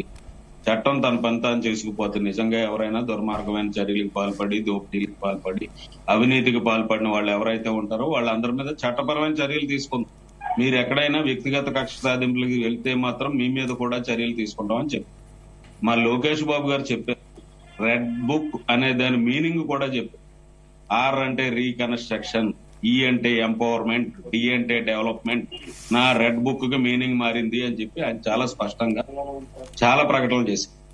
ఆయన నిజంగా ఆయన రెడ్ బుక్ లో నమోదు చేసిన అధికారుల మీద, ప్రజాప్రతినిధుల మీద కక్ష సాధింపు చర్యలు తీసుకోవాలంటే ఇవాళ నిజం చెప్తున్నాను, మా పార్టీలో నాయకులు, కార్యకర్తలు కూడా చాలా మంది ఆవేదన వ్యక్తం చేస్తున్నారు. మేము 5 ఏళ్ల పాలనలో ఇన్ని హింసలకు గురయ్యాం, ఇన్ని వేధింపులకు గురయ్యాం, మీరు ఇప్పుడు ఎందుకు వాళ్ళ మీద చర్యలు తీసుకోవటం లేదు అంటే క్లియర్ గా చెప్పారు చంద్రబాబు నాయుడు గారు, కక్ష సాధింపులు వద్దు, ఆంధ్రప్రదేశ్ అభివృద్ధి విషయంలో అట్టడుగుకి వెళ్ళిపోయింది, దీన్ని మనం పునర్నిర్మాణం చేసుకోవాల్సిన బాధ్యత మన మీద ఉంది, ప్రజలు ఇచ్చిన మ్యాండేట్ ను మనం అందరం గౌరవించాలని 2 రోజుల క్రితం మా టీడీఎల్పీ సమావేశంలో కూడా కొంతమంది ఎమ్మెల్యేలకి ఆయన దిశానిర్దేశం చేసి. ఇంకొక విషయం చెప్తున్నా, ఇందాక పెద్దలు కోటేశ్వరరావు గారు చాలా స్పష్టంగా చెప్పారు. సరే వాళ్ళు 36 మంది హత్యలు జరిగినాయి అంటున్నారు కదా, వాళ్ళు ఏదో ఫేక్ గా చెప్పారా, ఏం చెప్పారా, మీరైతే దర్యాప్తు చేయించండి. ఖచ్చితంగా చెప్తున్నాం, పెద్దల సూచన, కోటేశ్వరరావు సూచన పరిగణలోకి తీసుకుంటాం. మా ప్రభుత్వం అధికారంలోకి వచ్చిన తర్వాత చంద్రబాబు నాయుడు గారు ఒక ట్రాన్స్పరెన్సీగా శ్వేతపత్రాలు విడుదల చేస్తున్నారు. ఆర్థిక పరిస్థితుల మీద గాని, పోలవరం విషయంలో గాని, అమరావతి విషయంలో. అదే చెప్తున్నాం, నిన్న కూడా ఒక ఎక్సైజ్ పాలసీ మీద శ్వేతపత్రం ఇచ్చి, ఈ రోజు మా హోంమంత్రి అనిత గారు గత 5 ఏళ్ల పాలనలో ఆంధ్రప్రదేశ్ శాంతి భద్రతల విషయంలో గాని, ఇప్పుడు ఈ నెల 10 రోజుల కాలంలో మా ప్రభుత్వం అధికారంలోకి వచ్చిన జరుగుతున్న పరిస్థితుల మీద గాని, మా మీద చేస్తున్న దుష్ప్రచారం మీద గాని మా మేడం, మా హోంమంత్రి అనిత గారు ఈ రోజు అసెంబ్లీలో శ్వేతపత్రం విడుదల చేయబోతున్నారు. కోటేశ్వరరావు గారు చెప్పినట్టుగా మేము ఎప్పుడు తెలుగుదేశం ప్రభుత్వం అనేది బాధ్యతాయుతమైన పరిపాలన. చంద్రబాబు నాయుడు గారు ఒక విజనరీ లీడర్, ప్రపంచం అంతా గుర్తించిన వ్యక్తి. ఆయన 10 మందికి చెప్పి మార్గదర్శకుడిగా నిలుస్తారే తప్ప ఆయన ఒక్కడి చేత కూడా వేలెత్తి చూపించుకోవడానికి ఇష్టపడ్డా. ఆయన నైజం సీనియర్ జర్నలిస్ట్ గా కోటేశ్వరరావు కూడా తెలుసు. ఇంకొక విషయం చెప్తున్నా, వైసీపీ నాయకుడు ఏదో చెప్తున్నాడు, బీజేపీ వాళ్ళు ఏదో అంతర్గతంగా రహస్యంగా వీళ్ళకి ఏదో మద్దతు ఇచ్చేస్తున్నారు, లేకపోతే ఢిల్లీ స్థాయిలో పెద్ద పెద్ద పార్టీల వాళ్ళు వచ్చేసి వీళ్ళకి ఏదో చేసేస్తున్నారు. క్లియర్ కట్ గా చెప్తున్నాను సార్, ఆంధ్రప్రదేశ్ బ్రాండ్ ఇమేజ్ ను పాడు చేయడానికి వైసీపీ ఒక కుట్ర చేస్తోంది. ఈ ఆంధ్రప్రదేశ్ లో పెట్టుబడులు రాకూడదు, ఈ ఆంధ్రప్రదేశ్ అభివృద్ధి పదంలో వెళ్ళకూడదు. నాకు నిజంగా సిగ్గుపడ్డా. మొన్న అన్న క్యాంటీన్ల గురించి తెలుగుదేశం మేనిఫెస్టోకి సంబంధించి ఏదో డిస్కషన్ జరుగుతుంటే ఎర్రగొండపాలెం ఎమ్మెల్యే అనుకుంటాం తాటిపత్రి చంద్రశేఖర్ ఎవరో ఒక ప్రకటన చేశాడు. అన్న క్యాంటీన్లో తినే వాళ్ళు అందరూ ఏదో అడుక్కునేవాడికి ఏదో ముష్టి వేసినట్టు అంట మాట్లాడారు. వాళ్ళ దగ్గర ఉంటుంది. రైట్ సతీష్ గారు, రైట్ మీ దగ్గరకు వస్తాను. రైట్ సాగర్ గారు, చెప్పండి. అంటే మీరు అధికారాన్ని అడ్డం పెట్టుకుని అధికారులను వాడుకున్నారు. అది యువగలం పాదయాత్ర సందర్భంగా అందుకే రెడ్ బుక్ వెలిసింది. ఖచ్చితంగా వాళ్ళ మీద కేవలం అధికారుల మీద చర్యలు తీసుకుంటాం తప్ప మేము ఎవరిని చంపం. అదేవిధంగా చంద్రబాబు నాయుడు కూడా స్పష్టంగా చెప్పారు, అసలు కక్ష రాజకీయ చర్యింపులో ఉండవు, కేవలం మనం ప్రజల కోసం ముందుకు వెళ్దామని చెప్పారు. మంత్రులకు, ఎమ్మెల్యేలకు, ప్రజలకు కూడా దిశానిర్దేశం చేసినటువంటి సందర్భం మనం చూసాం. కాకపోతే హత్య రాజకీయాల గురించి మీరు ఒకవేళ మాట్లాడదలుచుకుంటే అసెంబ్లీలో ఉండి మాట్లాడాలి, కానీ ఢిల్లీలో ధర్నా చేయడం ఏంటి? ఒకవేళ మీరు నిజంగా ఆ హత్యల గురించి మాట్లాడి ప్రజలకు వివరించాలనుకుంటే అంటే అసెంబ్లీ సాక్షిగా, అసెంబ్లీ వేదికగా చెప్పొచ్చు కదా, ఎందుకు ఢిల్లీలో ధర్నా చేశారనేది ఒక ఆరోపణ ఉంది. ఏం చెప్తారు? అసెంబ్లీ అంతా వాళ్ళకి అనుసైగులో నడుస్తుందండి. ఈరోజు అసెంబ్లీ అంతా కూడా వాళ్ళు ఎలా స్క్రిప్ట్ చెప్తే అలా నడుస్తుంది. ఇక్కడ వినేవాడు ఎవరు, పట్టించుకునే వాళ్ళు ఇక్కడ అంతా మాది హార్డ్ వర్క్ చేశారు. మా నాయకుడు చేశారు, ఇక్కడ చెప్పాల్సిన వాళ్ళకంతా చెప్పారు, గవర్నర్ దాకా తీసుకెళ్లారు, డీజీపీ మొత్తం వ్యవస్థ అంతా కూడా తిరిగారు. కానీ ప్రయోజనం లేదు కాబట్టి ఈ రోజు ఢిల్లీ దాకా వెళ్లాల్సి వచ్చింది. ఎక్కడైనా కూడా మనం లోయర్ కోర్టులో వేస్తాం, లోయర్ కోర్టులో కాకపోతేనే డిస్ట్రిక్ట్ కోర్టుకు వెళ్తాం, డిస్ట్రిక్ట్ కోర్టులో కాకపోతే హైకోర్టుకు వెళ్తాం, హైకోర్టు కాకపోతే సుప్రీం కోర్టుకు వెళ్తాం. అందుకని ఈ రోజు సుప్రీం కోర్టు దాకా పోవాల్సి వచ్చిన పరిస్థితి ఏంటంటే ఈ రోజు అక్కడ పాల్గొన్న నాయకులు కూడా చెప్తున్నారు, చంద్రబాబు నాయుడు ఇవన్నీ కూడా ఖండిస్తున్నారు. వాళ్ళు సుమోటోగా కూడా ఇవన్నీ తీసుకొని సుప్రీం కోర్టు కేసు కూడా టేకప్ చేయమన్నదంటే ఒక్కసారి మీరు ఆలోచించండి. ఈరోజు జాతీయ స్థాయి నాయకులు ఆ మాట చెప్తున్నారనంటే ఒకసారి కూడా ప్రజల దృష్టి అంతా కూడా ఈ రోజు వీళ్ళ మీద టార్గెట్ పెట్టేసేసారు. ఇంకా వాళ్ళు రెడ్ బుక్ అనే దానికి ఇందాక వారు చాలా వివరణ ఇచ్చారు. రెడ్ బుక్ అంటే తెలుగు రక్తం అండి. ఈ అంటే ఎక్కడైనా కూడా, డి అంటే డెత్, ఎక్కడైనా రక్తంతో ఎక్కడైనా కూడా డెత్ చేయమనేది వాళ్ళ నిర్వచనంగా వాళ్ళ కార్యకర్తలు ఈ రోజు ఒక టార్గెట్ గా చేస్తున్నట్టు అనిపిస్తుంది. ఆ రోజు యువనాయకుడు మన లోకేష్ గారు ఎవరు ఎన్ని చేసినా, ఎన్ని కేసులు ఉన్నా కూడా వాళ్ళకి మంచి ప్రయారిటీ ఇవ్వడం, వాళ్ళకి పెద్ద పదవులు ఇస్తారనేది వాళ్ళ కార్యకర్తలు అది మైండ్ సెట్ అయిపోయింది.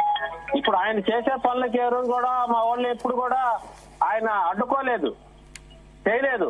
కానీ వాళ్ళు పర్మిషన్స్ ఒక దగ్గర ఒక ప్లేస్ అని ఇంకో ప్లేస్ లో మీటింగ్స్ పెట్టినప్పుడే అప్పుడు పోలీసులు అబ్స్ట్రక్షన్ చేశారు, కానీ పర్మిషన్ ఉన్న దగ్గర ఎక్కడ కూడా వాళ్ళు అబ్స్ట్రక్షన్ చేసుకోలేదు. కావాల్సింటే వాళ్ళ లిస్టులన్నీ కూడా చూసుకోవచ్చండి. పైగా ఇంకోటి కూడా చెప్తున్నానండి, తిరుమల సాక్షాత్తు వెంకటేశ్వర స్వామి సమక్షంలో చంద్రబాబు నాయుడు గారు మేము ఇలాంటి పాటించము, మంచి గైడెన్స్ ఇస్తాము పార్టీ అన్నారు. ఆ రోజు సాయంత్రమే, ఆ ఒక్కరోజు సాయంత్రం రాత్రి ఎన్ని జరిగాయి చూడండి. అంటే చెప్పేది ఒకటి, చేసేది ఒకటి అని చెప్పి వాళ్ళ కార్యకర్తలు ఈరోజు చెప్తున్నారు, మీరు చేసేది మీరు చెయ్యండి, మేము చెప్పేది మేము చేస్తామని వాళ్ళ కార్యకర్తలకు వాళ్ళ డైరెక్షన్ ఇవ్వడం జరుగుతుంది. అది ఎంత దాకా పోతుంది అనేది తెలియదు. కాబట్టి ఈ రోజు జాతీయ స్థాయిలోకి తీసుకెళ్లడానికి కారణం ఏంటంటే మా కార్యకర్తల ప్రాణాలకి ముప్పు వాటిల్లిందా, పార్టీకి ముప్పు వాటిల్లిందా, ప్రజలకు ముప్పు వాటిందా అనేది కూడా ప్రతి ఒక్క నాయకుడు కూడా ఆలోచించుకొని ఈ రోజు ప్రజల ఒత్తిడి మేరకే కూడా ఈ రోజు మేము ఢిల్లీలో కూడా జంతర్ మంతర్లో పెట్టాల్సిన పరిస్థితి ఏర్పడిందండి. ఢిల్లీ ఇప్పుడు ఈ రోజు బీజేపీ నాయకులు ఏమీ చెప్పట్లేదు, చెందట్లేదు అని అంటున్నారు. కానీ ఎక్కడైనా కూడా ఇక్కడ బీజేపీ నాయకులు గాని, జనసేన నాయకులు గాని వీటి మీద ఎక్కడైనా ఖండనిచ్చారా, ఎక్కడైనా మాట్లాడారా? వాళ్ళు దీని మీద నోరు కూడా మెదపట్లేదు. అంటే ఇక్కడ జరిగే వాస్తవాలనే కదా, టీడీపీ వాళ్ళు చేస్తున్న వాస్తవాలనే కదా. ఒకసారి స్టూడియోలో కూర్చున్న వాళ్ళని కూడా పరిశీలించుకోవాల్సిందిగా కోరుతున్నాం. ఇది ఎప్పుడైనా కూడా ఏ పార్టీ అయినా కూడా, మా పార్టీ అయినా మీ పార్టీ అయినా ఏ పార్టీ అయినా కూడా ఇలాంటి చర్యల్ని ప్రతి ఒక్కరు ఖండించాలా. ఏదన్నా ఉంటే ప్రజల్లో పోరాడాలా. మీ డిమాండ్స్ ఏంటి? అసలు మీరు ఏం డిమాండ్ చేస్తున్నారు ప్రభుత్వాన్ని? ప్రభుత్వం చేసుకోమనండి. వాళ్ళు చెప్పిన సూపర్ సిక్స్ మీద పని చేసుకోమనండి. అంతేగాని మా మీద ఉదయం లేచి వైఎస్ఆర్సీపీ మీద సిక్సర్ కొట్టండి, ఏ డిస్టిక్ లో గాని, ఎక్కడ గ్రామాల్లో గాని, ఒక స్ట్రీట్ లో గాని ప్రతి ఒక్కటి సిక్సర్ కొట్టమని చెప్తున్నారు వాళ్ళు. సిక్సర్ వాళ్ళు సూపర్ సిక్స్ మానేసేసి మమ్మల్ని బ్యాట్ ఇచ్చేసేసి చిత్తడగా కొట్టండి వైఎస్ఆర్సీపీ కార్యకర్తలు గాని నాయకులు గాని అంటున్నారు. ఇది మేము తీవ్రంగా ఖండిస్తున్నామండి. ఇది ప్రజాస్వామ్య దేశం, ఇది ప్రజాస్వామ్యంలో మనం పోవాలా. ఇది ఈ రోజు వాళ్ళు ఉండొచ్చు, నిన్న కూడా ఒక ఎంపీ గారు చెప్పారు, ఈ రోజు సీఎం గారు లేకపోవచ్చు జగన్ గారు, రేపు పీఎం కూడా కావచ్చు అని చెప్పారు. అంటే ఒక జాతీయ స్థాయికులు కూడా ఎవరికి కూడా పదవి శాశ్వతం కాదనేది కూడా నిన్న తేల్చారు.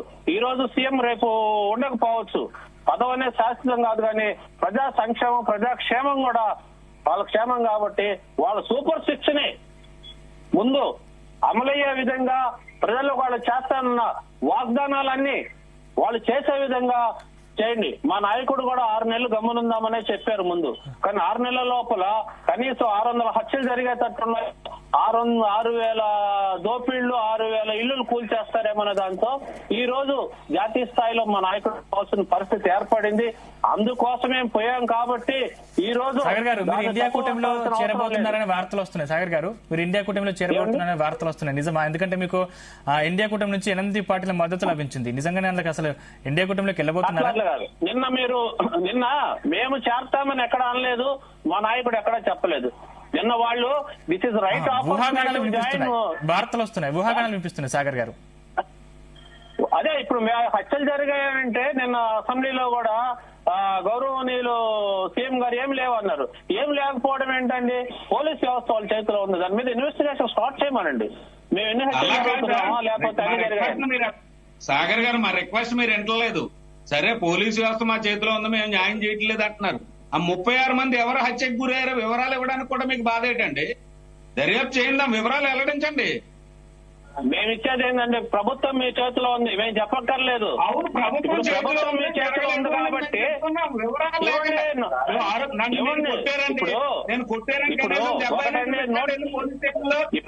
నన్ను కొట్టేశారంటే పోలీసు వాళ్ళు ఎఫ్ఐఆర్ వేసేస్తారా? కనీసం ప్రైవసీ ఉండాలి, ఇప్పుడు జరిగాయన్నీ కూడా అయ్యే కదా, జరగని వాటికి ఎఫ్ఐఆర్లు కడుతున్నారు. ఇప్పుడు అలవాటు మీ అలవాట్లన్నీ ప్రజల మీద మీ అలవాట్లన్నీ ఏంటంటే ప్రభుత్వానికి చేత కాదు, అది ఫ్యాక్షనిజం మీ అలవాటు. ఆరోపణ చేస్తామా పోలీసు వ్యవస్థ అబద్ధం చెప్పామనుకోండి ఇన్వెస్టిగేషన్ చేయమనండి. ఇన్వెస్టిగేషన్ చేయాల్సిన బాధ్యత ఎవరిది? మీది. ఇన్వెస్టిగేషన్ చేసి ప్రజలకు చెప్పాల్సిన బాధ్యత మీది. మీరు ప్రభుత్వంలో ఉన్నారు, హోమ్ మినిస్టర్ మేము ఆరోపణ చేసాం, మీరు రుజువు చేయండి.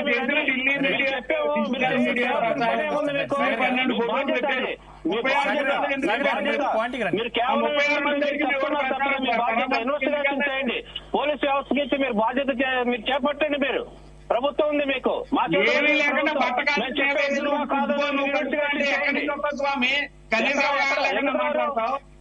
ఎందుకు మాట్లాడతారు? మాట్లాడాల్సిన అవసరం లేదు. ఇప్పుడు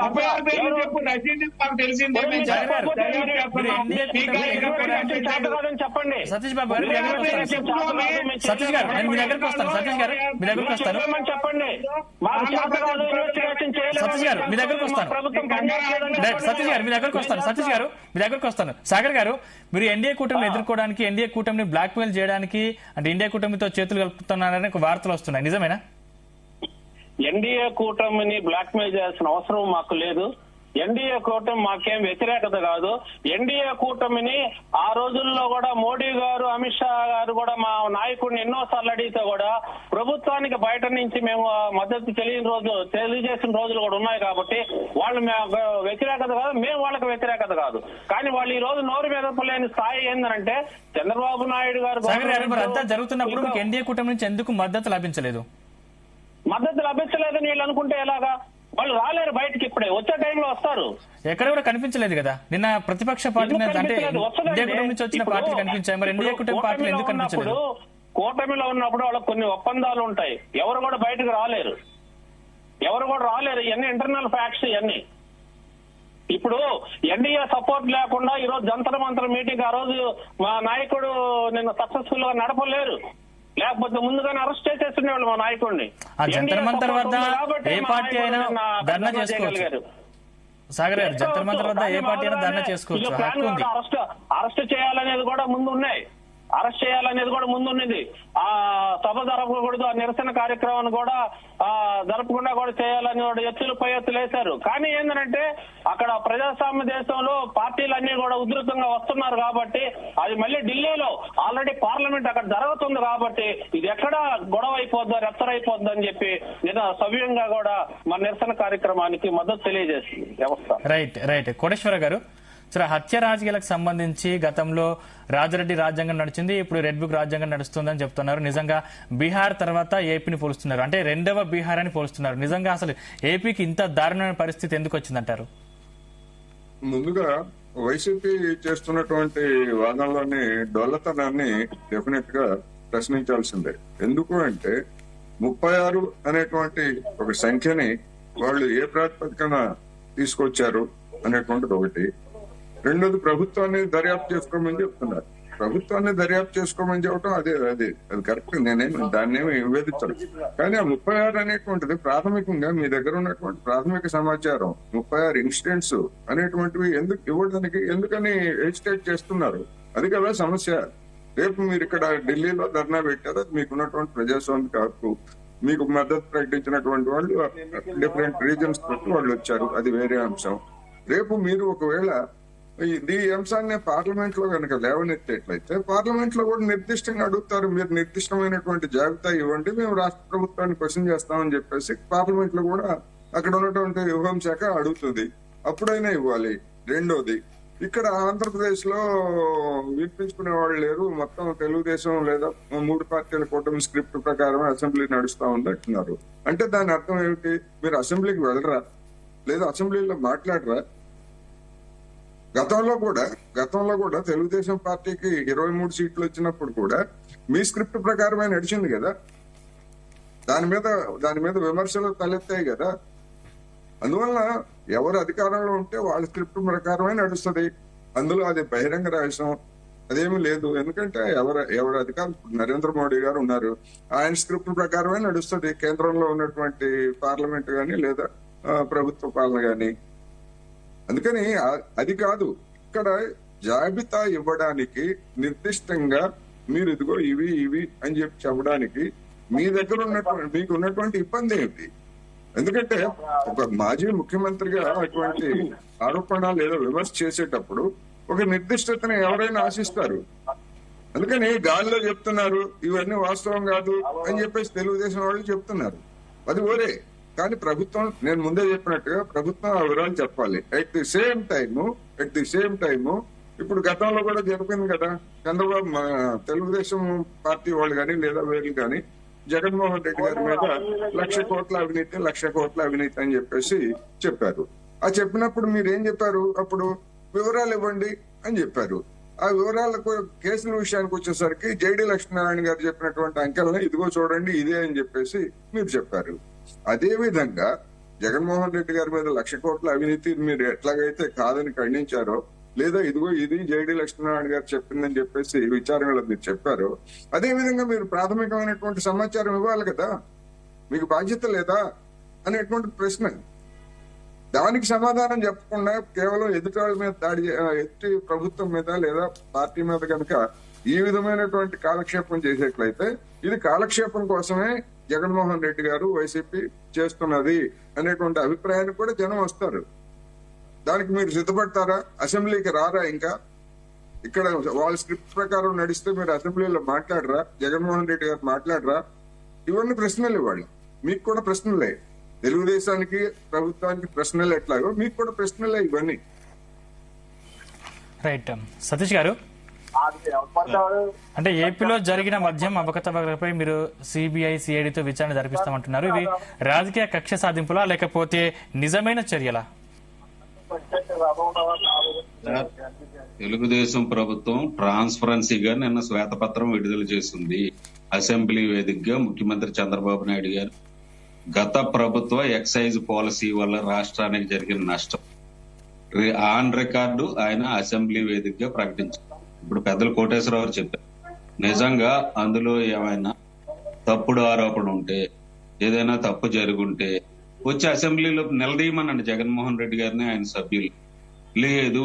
ఇందాక తమ్ముడు సాగర్ గారు చెప్తున్నాడు ఏదో అసెంబ్లీలో మా గొంతు నొక్కేస్తున్నారు అది. అసలు జరిగిన సమావేశాలే ఇప్పుడు 6 రోజులు జరిగితే అందులో వాళ్ళు వచ్చింది 2 రోజులు అల్లరి చేసిపోయారు. వాళ్ళకి మైక్ అడిగింది లేదు, అవకాశం అడిగింది లేదు, మాట్లాడింది లేదు. సరే అయిపోయింది. ఆంధ్రప్రదేశ్ వేదికగా వైఎస్ఆర్ కాంగ్రెస్ పార్టీ పనిచేస్తుందో మరి ఏమన్నా రేపు వెళ్ళి ఉత్తరప్రదేశ్ లోను మహారాష్ట్రలోను ఆ భాగస్వామ్య పక్షాలతో కలిసి ఏమన్నా పోటీ చేద్దామని జగన్మోహన్ రెడ్డి గారు అనుకుంటున్నాడో మాకు తెలియదు. ఇందాక ఆయన సాగర్ గారు చెప్తున్నాడు లోయర్ కోర్టులో తీర్పు, సుప్రీం కోర్టులో తీర్పు అనే లీగల్ మ్యాటర్స్ మాట్లాడుతున్నారు. ఆంధ్రప్రదేశ్ ప్రజలు ఆల్రెడీ తీర్పు ఇచ్చారు సార్. ఇంకా 2 నెలలు పూర్తి కాలేదు వాళ్ళ తీర్పు మనం చూసి. వీళ్ళ వేషాలు, వీళ్ళ అరాచకాలు, వీళ్ళ దుర్మార్గాలు, వీళ్ళ ఫేక్ ప్రచారాలు, వీళ్ళ దుష్ప్రచారాలు అన్ని చూసి విసికి వేసారిపోయి తీర్పిచ్చారు. ఆ తీర్పుని జీర్ణించుకోలేకపోతున్నారు వీళ్ళు. కేవలం ఒకే ఒక విషయం చెప్తున్నాం, ఆంధ్రప్రదేశ్ బ్రాండ్ ఇమేజ్ ని దెబ్బతీయడానికే వీళ్ళు ఢిల్లీ వెళ్లి అల్లరి చేస్తున్నారు అంతే తప్ప ఇప్పుడు ఎక్సైజ్ పాలసీయే కాదు, ఎన్ని దుర్మార్గాలు జరిగినాయి అనేది నిన్న చెప్పారు. ఎక్సైజ్ దాంట్లో ఆంధ్రప్రదేశ్ ప్రభుత్వానికి వాళ్ళ మద్యం పాలసీ మార్చడం వల్ల జరిగిన నష్టం 18,860 కోట్ల నష్టం జరిగింది. వీళ్ళు చేసిన వ్యాపారంలో 1,00,000 కోట్లు వైసీపీ నేతల జేబుల్లోకి ఏ విధంగా వెళ్ళిపోయాయి మనం చూస్తున్నాం. ఈవేళ చాయ్ బండి దగ్గరికి వెళ్ళి టీ తాగితే 10 రూపాయలు మనం డిజిటల్ ఫోన్ పేయో గూగుల్ పేయో చేస్తున్నాం. ఇంత పెద్ద ఎత్తున 1,00,000 కోట్ల మద్యం వ్యాపారం జరిగితే ఎక్కడ డిజిటల్ లేదు. అంతా కూడా క్యాష్ అండ్ క్యారీ. ఆ క్యాష్ కట్టలు కట్టుకుని ఎక్కడెక్కడ దాచుకున్నారు, ఎక్కడెక్కడ ఏం చేశారు అనేది 5 ఏళ్లు ప్రజలు చూశారు. ప్రజలకు అర్థమైంది ఈ దోపిడీ పాలన, ఈ దుర్మార్గ పాలనకి చరమగీతం పాడాలని నిర్ణయం తీసుకుని చేసేశారు. కనీసం ఒక 6 నెలలు, ఆయన ఇందాక ఏదో సాగర్ గారు చెప్తున్నారు మా వాడు ఏదో 6 నెలలు వేచి చూద్దాం అనుకున్నాడు, మళ్ళీ ఏదో చేసేస్తారని ఏదో జరిగిపోతుంది. నేను క్లియర్ గా అడుగుతున్నాను సార్, ఇప్పుడు నన్ను మీరు కొట్టారు అని అనుకోండి, నాకు శరీరం మీద గాయాలు ఉంటే నేను పోలీస్ స్టేషన్కి వెళ్ళి ఇదిగో పలానా వారు నన్ను కొట్టారండి, నా మీద దాడి జరిగిందండి, చర్యలు తీసుకున్నాను. నేను తెల్ల చొక్కా తెల్ల ప్యాంట్ వేసుకుని మల్లెపూలు పెట్టుకుని వెళ్ళిపోయి అక్కడికి వెళ్ళి నన్ను పలానా వాళ్ళు కొట్టారండి అంటే నీ మీద దెబ్బలు ఏమైనా అని అడుగుతారు కదా, నీ మీద దాడి జరిగిన ఆధారాలు ఏమైనా అని అడుగుతారు కదా. 36 హత్యలు జరిగిపోయినాయి అని వెళ్ళిపోయి అల్లరి చేసేయడం కాదు. మేము అడుగుతున్నాం కనీసం పోనా సిబిఐకి అడగమనండి, సిబిఐ దర్యాప్తు అడిగేయమనండి. వాళ్ళకి ఏదో అంతర్గతంగా వాళ్ళు ఏదో కేంద్రంలో సహకారం ఉంది అది వీళ్ళ సిగ్గు లేకుండా వెళ్ళి వీళ్ళ ప్రజా తీర్పుల్ని పట్టించుకోకుండా వీళ్ళకున్న 32 కేసులు, సిబిఐ కేసులు, ఈడీ కేసులు ఉన్నాయి కాబట్టి బీజేపీ వాళ్ళు వీపు బాధలు లోపలాడతారన్న భయంతోటి మేము రాజ్యసభలో మేము మద్దతు ఇస్తాం, అంశాల వారీగా కేంద్రానికి మద్దతు ఇస్తామని వాళ్ళు చెప్పుకుంటున్నారు తప్ప భారతీయ జనతా పార్టీ నాయకులు గాని జనసేన నాయకులు గాని ఎక్కడైనా ఇది ఏంటంటే కూటమిలో ఏదో పార్టీల మధ్యలో ఏదో జరిగిపోతుందని ఏదో కథలు చెప్పడానికి వీళ్ళకి అలవాటు కదా. ఒక ఫేక్ పత్రిక, ఫేక్ టీవీ ఉన్నాయి, అందులో పేజీలు వండి వారుతున్నారు.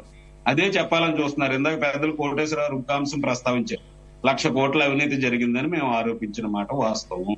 అందులో దర్యాప్తు జరుగుతుంది. ఈ వేళకి స్టిల్ విచారణ కొనసాగుతోంది.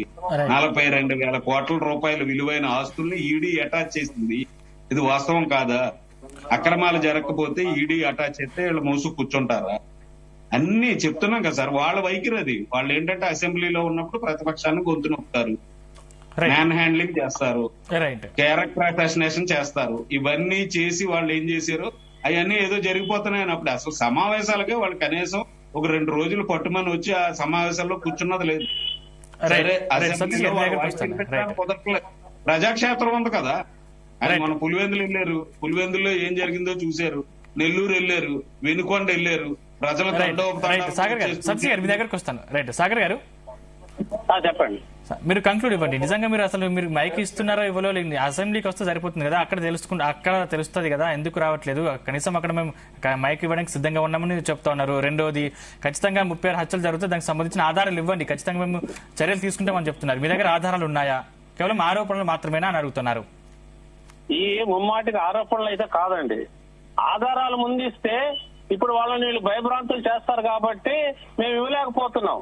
అందుకని వ్యవస్థ వాళ్ళ చేతిలో ఉంది కాబట్టి వాళ్ళు అవసరం అయితే ఇన్వెస్టిగేషన్ చేయమనండి, మా తప్పని అమాయకంగా మాట్లాడతావు. ఒక హత్య జరిగిందని చెప్పలేని పరిస్థితిలో ఉన్నావా నువ్వు? ఇప్పుడు 36 ఎవరెవరు చనిపోయారు చెప్పండి, పోనీ ఏ రకంగా చనిపోయారు చెప్పలేదు. ఇప్పుడు మీరు ఇన్వెస్టిగేషన్ మేము చేయలేము, మా చేత కాదని చెప్పండి. మీరు అసలు ఏంటయ్యా నువ్వు అసలు మాట్లాడేదానికి ఏమన్నా అర్థం ఉందా? అసలు ఇలాంటి సతీష్ గారు, మీ దగ్గరకు వస్తాను. మీరు కంక్లూడ్ ఇవ్వండి. సాగర్ గారు కంక్లూడ్ ఇవ్వండి. సంఘటన జరిగిందనే ఆధారం కూడా లేకుండా సంఘటన జరిగింది ఫలానా సంఘటన అని కూడా జరిగిందనే చెప్తున్నాం. జరిగింది మేము చెప్పింది మీరు వినరు. మేము చెప్పింది నేను అవసరమైనప్పుడు ఇస్తారు. మీరు అడగంగా లేక అవసరమైనప్పుడు ఎవరు అడగాలో ఎక్కడ ఇవ్వాలో తెలుసు. మాకు తెలుసు. ఎందుకు సాగర్ గారు, మీరు కంక్లూడ్ ఇవ్వండి. ఇవన్నీ సుప్రీంకోర్టు కానీ సుమోటోగా కానీ హైకోర్టు కానీ సుమోటోగా కేసు తీసుకుంటే కోర్టుకు సబ్మిట్ చేస్తారు. అన్ని చేయకుండా ఏమండరు కదా. సరే కోర్టులోనే తెలుస్తాయి. ఎక్కేందుకు ప్రజాస్వామ్యం మీద నమ్మకం లేదు. రైట్ రైట్ ప్రజల మీద నమ్మకం లేదు. లక్ష కోట్లు మీకు అలవాటు కదా? ఇది జరిగింది, అది జరిగింది, ఇది జరిగింది. ఎన్టీ రామారావు పీరియడ్లో బార్లు ఈ సారాయి వారిని వాహిని అంతా ఓపెన్ చేసింది మీ నాయకుడే. ఈ సారాయి ప్రపంచం తీసుకొచ్చింది, వైన్ ప్రపంచం తీసుకొచ్చింది మీ నాయకుడే, మా నాయకుడు కాదు. రైట్ సాగర్ గారు, రైట్ కోటేశ్వరరావు గారు, నీ పార్టీయే లేదు. ప్రజల్లో కొంచెం చూడు. మీరు సింగల్గా వచ్చి మాట్లాడండి. మీరు కూటమిలో కాదు. ఇప్పుడు సతీష్ గారు, మీ పార్టీ ఉందా? సతీష్ గారు, సాగర్ గారిని కంక్లూడ్ ఇవ్వండి. రైట్ సాగర్ గారు, కూటమి మీరు 3 పార్టీలు. సాగర్ గారు, మీరు కంక్లూడ్ ఇవ్వండి. సింగిల్ పార్టీ 40% ఉన్న మాది. సాగర్ గారు, 40% ఉన్న సతీష్ గారు, ప్రజల్లో 40% ఉన్న పార్టీ. నీది సింగిల్ గా లేదు. నువ్వు పార్టీ అని మాట్లాడు, నువ్వు కూటమి అని మాట్లాడు. నువ్వు కూటమి అని మాట్లాడు సోదరా. నువ్వు కూటమి, నువ్వు టీడీపీ అని మాట్లాడు. కూటమి సాగర్ గారు, సాగర్ గారు, పోనీ ఇంకేముందైనా మీరు అసెంబ్లీకి వచ్చేది ఉందా? ఎందుకంటే మీరు మైక్ ఇస్తే కదా తెలిసేది. వైఎస్ఆర్ కాంగ్రెస్ సాగర్ గారు, కరెక్ట్ గా చెప్పగా సతీష్ గారు, నేను మీ దగ్గరకు వస్తాను. సతీష్ గారు, మీకు కూటమి అని చెప్పుకోను. సతీష్ గారు మీ దగ్గరకు వస్తాను. సాగర్ గారు, ఇక ముందని మీరు అసెంబ్లీకి వచ్చేది ఉందా లేదా? మీకు ఖచ్చితంగా మళ్ళీ మైక్ ఇస్తామని చెప్తున్నారు. వచ్చేది ఉందా లేదా? అది కూడా క్లారిటీ ఇవ్వండి. ప్రజల కోసం, ప్రజల దానికి కంపల్సరీ వెళ్తామండి. మేము వెళ్ళి ఆ సమయం వస్తుంది. మేము దాని దగ్గర చర్యలు కూడా తీసుకుంటున్నాం. కంపల్సరీ కూడా ప్రజల కోసం పోయి మేము అసెంబ్లీలో పోరాడే పరిస్థితి వస్తుంది. రైట్, చివరిగా రైట్ సతీష్ గారి దగ్గరకు వస్తాను. రైట్ కోటేశ్వరరావు గారు, చివరిగా కంక్లూడ్ ఇవ్వండి. చివరిగా వస్తేనండి, ఇప్పుడు మన వైసీపీ వాళ్ళు 36 సంఖ్య ఉన్నది దర్యాప్తు చేసుకోమంటారు. దర్యాప్తు చేసుకోవడం లేదనేటువంటి ఒకటి. ఇప్పుడు రెండోది సాగర్ గారు మాట్లాడింది ఏంటంటే, మేము కనుక ఆ వివరాలు ఇస్తే వేధింపులకు పాల్పడతారంటున్నారు. ఎవరి మీద వేధింపులకు పాల్పడతారో ఆల్రెడీ చనిపోయినారని చెప్తున్నారు కదా. చనిపోయినటువంటి వాళ్ళ మీద వేధింపులకు పాల్పడేటువంటి అవకాశం ఎక్కడుంది? ఆ ఉదంతాలు కదా చెప్పమంటుంది. ఆ ఉదంతాలు చెప్పడానికి ఎవరి మీద ఎవరు వేధింపులకు పాల్పడతారు అంటే బాధితుల మీదనే కేసులు పెడతారనే. అందుకని ఇది ఒక బలహీనమైనటువంటి ఆధారం లేనటువంటి గాలిలో వాదన లాగా ఉంది తప్ప ఎవరి మీద, చనిపోయినటువంటి వాళ్ళ మీద ఎవరు వేధింపులకు పాల్పడతారు? ఫలానా ఇదిగో ఫలానా గ్రామంలో ఫలానా వాళ్ళు చనిపోయారు, వినుకొండలో రషీదు, లేకపోతే ఇంకో చోట ఎల్లయ్య పుల్లయ్య, అది చెప్పడానికి ఏమిటి? లేదా ఊళ్ల పేర్లు చెప్పండి. కనీసం 36 ఊళ్ల పేర్లు లేదా 36 పేటల పేర్లు అది చెప్పండి. మీరు చెప్పినట్టుగా ఒకవేళ వేధింపులకు పాల్పడతారనుకుంటే ఫలానా ఊర్లో జరిగిందంటే ఆ ఊర్లో జరిగిందా లేదా అనేటువంటిది ప్రభుత్వం చెప్తుంది. నేను ముందే చెప్పాను, ఒకవేళ మీరు అట్లాంటిది ఇవ్వకపోయినా కానీ ఆ 36 హత్యలు అనేటువంటివి అసలు రాష్ట్రంలో కొత్త ప్రభుత్వం అధికారానికి వచ్చిన తర్వాత జరిగినటువంటి హత్యలు ఎన్ని అనేటువంటిది చెప్పాల్సిన బాధ్యత రాష్ట్ర ప్రభుత్వం మీద ఉందని కూడా నేను చెప్పాను. అందుకని రాష్ట్ర ప్రభుత్వం మీద ఎంత బాధ్యత ఉందో మీరు చెప్పేటువంటి 36 పేర్లు చెప్పకపోయినా కనీసం ఊళ్ళు పేటలు చెప్పాల్సినటువంటి బాధ్యత మీ మీద ఉన్నది. లేకపోయేట్లయితే గాలిలో ఆరోపణలు చేస్తున్నారనేటువంటి అభిప్రాయానికి తప్పదనేది ఈ సందర్భంగా నేను కూడా చెప్తున్నాను. రైట్ థ్యాంక్ యూ కోటేశ్వరరావు గారు, థ్యాంక్ యూ సాగర్ గారు, థ్యాంక్ యూ సతీష్ బాబు గారు.